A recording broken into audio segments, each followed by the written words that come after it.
now let's discuss about the last case of dishonor. That is when the bill is endorsed, right? Read the question first of all. On January 1, A owed rupees 50,000 to B. It means A had to give rupees 50,000 to B. So in this case, B is drawn and A is drawing because B has drawn a bill on A. Okay, so it means on January 1, he wrote a bill for rupees 50,000 on A. A accepted the bill even. So B debited to bills payable. Now, after this what happens? On the due date, B endorsed the bill in the favor of C. It means B becomes endorser and C becomes endorsee. Okay. So it means that on the same date, B has given the same bill to C. So C becomes the receiver and BR goes out of the business.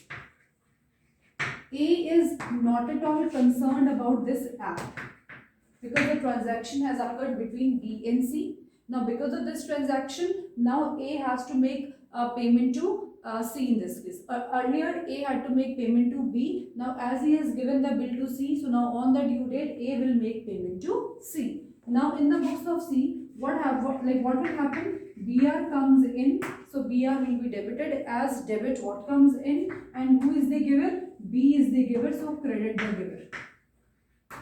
This entry will be passed. Now on the due date what happens? He refuses to make payment to C.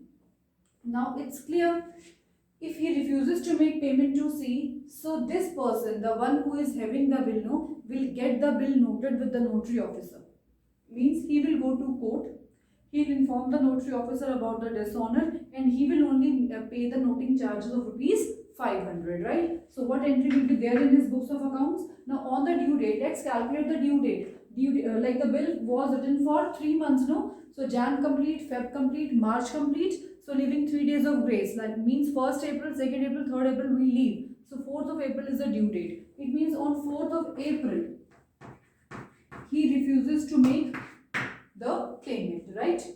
So what he did, he goes to the notary officer and get the bill noted and he has to pay the noting charges for that. So first of all, let us reverse the entry.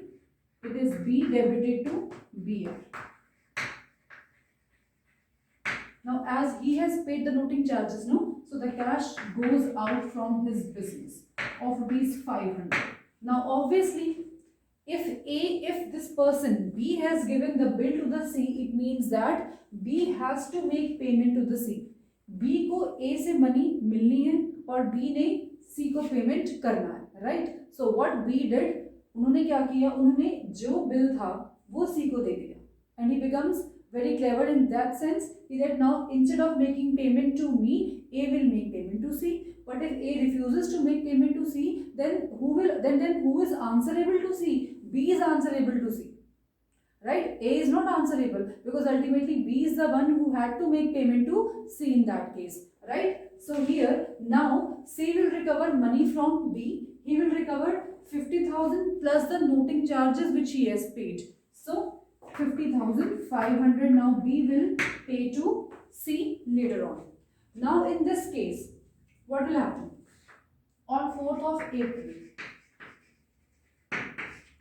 if he refuses to make payment to C, then C will become his creditor again because he has to now make payment of rupees 50,500 and A will become the debtor because ultimately B will recover rupees 50,500 from A. Why A? Because he had to pay rupees 50,500 to C in this case. So A becomes the debtor and C becomes the creditor. Now in the books of A, what entry will be passed? This entry would be reversed. Bills payables debited to A. Now these noting charges which were paid by C, C will recover from B, B will recover from A. So ultimately this noting charges is an expense which ultimately have to be borne by A. So we are going to show this expense in the books of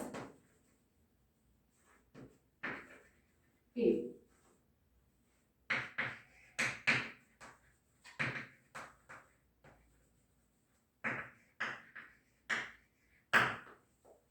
right?